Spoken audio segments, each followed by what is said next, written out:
Sunbeam in here this morning, and the little old lady is in here. And when I came in, she'd clearly fallen asleep in the Sunbeam, and then the Sunbeam had moved. So I woke her up and moved her more into the Sunbeam, and she's like, what the heck? What the heck? But she's now fully in the Sunbeam and about to fall back asleep. When you're 20 years old, which is over 100 in cat years, falling asleep in a Sunbeam is a good thing, right? So she may not be quite asleep, though, because she just turned her head and kind of side-eyed me. She's never been more than 6 pounds. She's a little orange tabby, and she's been a ball of fire her entire life. And yeah. As I say, I know that we are on borrowed time with her, but we'll take what we can get. The 15-year-old black cat with green eyes is sitting up on the couch with me, kind of watching her, which is a little weird, but he likes her. So, all right. So we are doing the Voice Celestial. We are starting a new chapter today. We are starting the chapter 5, which is Heaven and Hell, which looks very emphatic. So this should be an interesting chapter. It's also kind of a shorter one. I could probably do it in 2 days, but I will probably break it up into 3. So we'll do about 4 pages today, and then, and see how that goes. Because, so let's do the housekeeping really quick. And all I mean by the housekeeping is just reminding you, we are Creative Life Spiritual Center. The website is creativelife.org. The constant contact email, you get 1 a week, just tells you what's going on unless something unusual happens. You get 1, and it tells you what's going on for the week and the month. And that is, hang on. There were English words. Okay.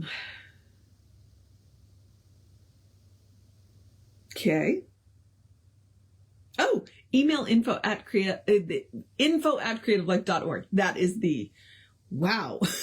Talk about a brain. Okay. So that's email info@creativelife.org. Okay. Lord. And then the social medias. We do not monetize the social media. So what we ask you to do is to like, subscribe, share, follow, comment, depending on what the platform is. And we are Creative Life Spiritual Center or Creative Life Spark, depending on the platform. And I am the Running Rev Ryan on the platforms that I am on. I am currently archiving this book on both YouTubes. On my YouTube, there'll be 2 playlists, one where it's the daily reading, and then one where it's the full chapter. On the Creative Life page, it's only going to be the full chapter. Which means so I'm a little bit behind on that one because I have to download them and then edit them together to put them up in there. My intention is to do chapter 4 tonight. We'll see if that happens. Okay. All right. So I think that's everything. That's everything. So let's get on with, the chapter 5. Like I said, chapter 5, Heaven and Hell. And he has these really interesting little pictures. And then the little paragraph, I figured out that the little paragraph at the beginning is just a reading in there, so I'm not going to read that. So we're just going to start with it. And we are going to start with the Farer. Just a reminder, the Farer is me and you. We are the ones taking the journey. I don't know if I need the lamp today because of the sunlight, but I'd rather have it and not need it than need it and not have it. Okay. So we are starting off with the Farer. Oh, tell me, mystic presence, wise and true, of heaven and hell and the hereafter. If so it be that consciousness survives this earthly sphere, or is there nothing more? Is life a candle flame snuffed out by death, that like a vanished light has ceased to be? Or does it hold to form like some dead star that whirls through space in neither dark nor light? Or sadder to the heart of love than this, do insubstantial Netherlands exist, where ugliness and fright and ceaseless grief hold souls in bondage and eternal fear? The presence. This is a picture terror drawn. From whence did you receive? The Farer. From countless faiths have come these dreadful tales of souls condemned to be in purgatory, limbo, or in hell, and suffer pangs of endless pain and grief. And are there such frightful gods as these proclaim? Beyond the heated arguments of earth, who thus prepare the torture on the rack? The presence. If there were chambers such as these described, they could be built by gods and gods alone. There are no gods like these, for had there been, they would long since have been quite destroyed themselves, their evil minds reduced to nothingness. Nay, friend, not gods, but men with sickened minds, and prophets false as hell conceived the hell of which they prophesied. The Farer. O presence, friend of mine and counselor, how can I thank thee for these words that will, through me, be brought to other men to soothe their sorrow and to wipe away their tears? I know not how to bring these home to those who stand before the bodies of the dead, ringed round with grief. How shall I speak to these? How prove to them that good shall come at last to everyone, and not one soul be lost? Let me, I pray, become thy tongue, my lips thy lips, my voice thy voice, that I may lift the suffering from aching hearts and bring sweet solace to appease their grief and pain. What shall I say? The presence. For every need of man there is but God, and hearts that yearn to solve life's riddle, break the brazen door, must see again what seers have seen before. God is the only cause, and only God can be the source and substance of eternity. Time was before man was when nothing was. When space was thought, and thought the only cause, no air to breathe, no breathing and no breath, no light of sun or stars, no darkness and no death. Yet there was something, embryo or will, beyond, behind, within, outstretched and still, something that shook the vast outreach of naught, and lo, it spoke the word and bodied forth its thought. What was, what is, and what shall be still within the care of that creative will. The Farer. I am suffused with light and blinded by the glory of thy words. And I shall speak for thee as best I can, and so appease the hunger of those souls whose simple hearts ask only that they may find hope and faith and safe companionship along life's road. Wilt thou not then give words for me to speak of heavenly things and of glories there? The presence. Speak first of love, for love can never die, and love itself has wings with clearer sight. The tear-dimmed eye might pierce the fearsome night, and see the soul upspring all winged with light. The real is never seen. The cause, the source, the true, the holiness we crave lie just beyond our view. The high desires, the good, the love that purifies, cannot be touched nor seen by these two human eyes. The faith by which men live, the cause for which they die, the vision of the saint escape the mortal eye. Man lives his span and goes, nor ever dreams that he lived only in the shade of unreality. He thinks that changing forms of shadow on the wall are real, and stoutly claims that what he sees is all. Yet just behind his sight and just behind his eyes are minarets and towers of unseen paradise. There is the light of lights and truth full blown. There is reality and wisdom on the throne. Judge not the world by sight, nor what appears is true. Your world is thought in form. The only real is you. Side note here, if you have not read Plato's The Cave, that is a direct reference to Plato's Cave. Yeah. So you might go look up Plato plus The Cave and read that story, because he just directly referenced that. Okay, and now we're picking up with the Wayfarer. How often have I sought what I so near possessed? I lingered by life's temple door, but did not listen to the voice that bid me enter in.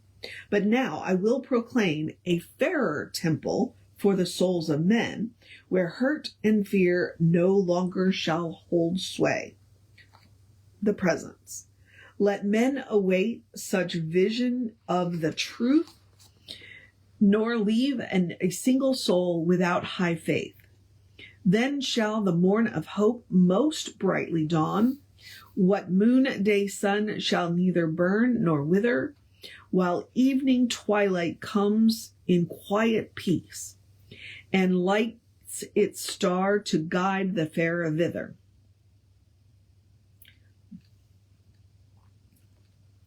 All right, and we're back to the Wayfarer. O friend, you have revealed a truth of life that will assuage the fears and doubts of men, and gladness bring to dry away their tears. I know of one who lives upon the earth, the tortured heaped upon the hearts of those sick souls brought up within the shadow of old creeds, which have condemned the soul to hell. I know their fear of sepulchres and crypts, where ghostly wraiths and phantoms forms of fear do hover over the dead. I share the grief of broken hearts that see the fiery pits, the all-consuming flames that add their fury to pain-racked souls in scenes of desolation. The presence. To none is given unless he first receive, nor can life's wine be pressed from grapes of wrath. Too oft men lift a downturned cup and pray that it will be filled with life and love divine. Yeah, let me read that one again. This is the presence. To none is given unless he first receive, nor can life's wine be pressed from grapes of wrath.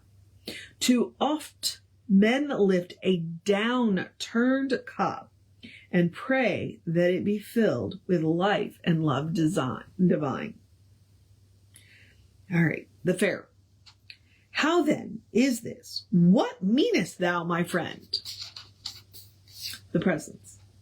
No God could ever join in joyous song with those who sing a hymn of hate and fear, nor can the manna fall from heavenly store into the mouths of greed and discontent.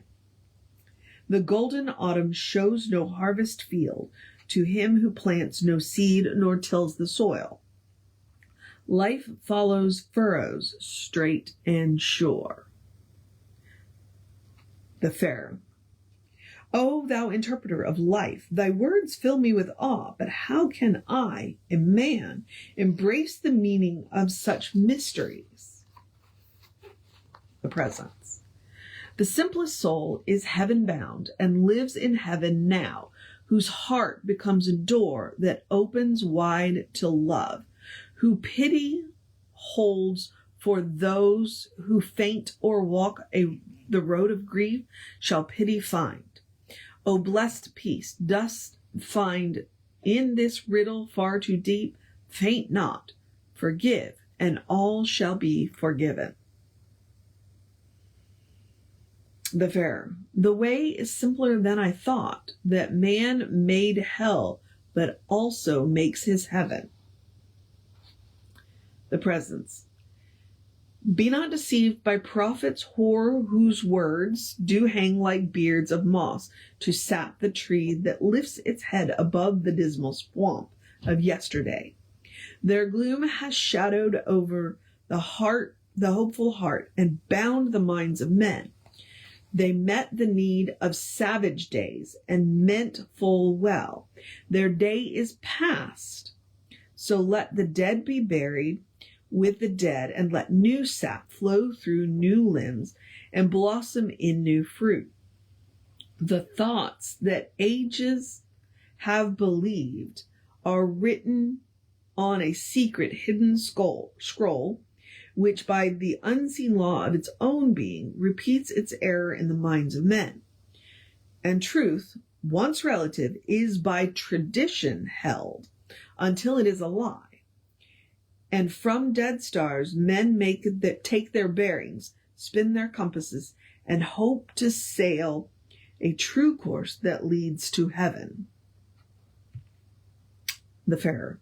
They sail, alas, through typhoons, roaring waves, and nights are black with tortured unbelief. Is there no other compass and no chart by which the soul can sail the heavenly ports and over calmer seas? The Presence. The things below have prototypes above, the perfect forms, the patterns in the all-creative mind, and man can so reflect the truth that he is led into heavenly glory here on earth. The Farer. How can I find this chart that I may spin my needle till it points a true course for me? The Presence. Be still and bring thy mind to rest in peace, till thou canst hear the silence speak. Present thy mind as though it were a mirror turned toward heaven, and let it be thine one intent to know within thyself what heaven knows. Then shalt thou know what it is to heaven known. And I'm going to stop there, simply because he's now starting to get really confusing. So we're going to pick up tomorrow with the Farer. I just absolutely loved that line. Which is why I repeated it. Too oft men lift a downturned cup and pray that it be filled with life and love divine. If you're holding your cup upside down, the good just pours around. And I just rhymed and did not intend to. Okay. You got to turn the cup over. Turn the cup right side up. Otherwise, what are you doing? Oh, man. Yeah. And like I said, I suggest you read Plato's The Cave, because that was a direct references to the shadows on the wall. This world is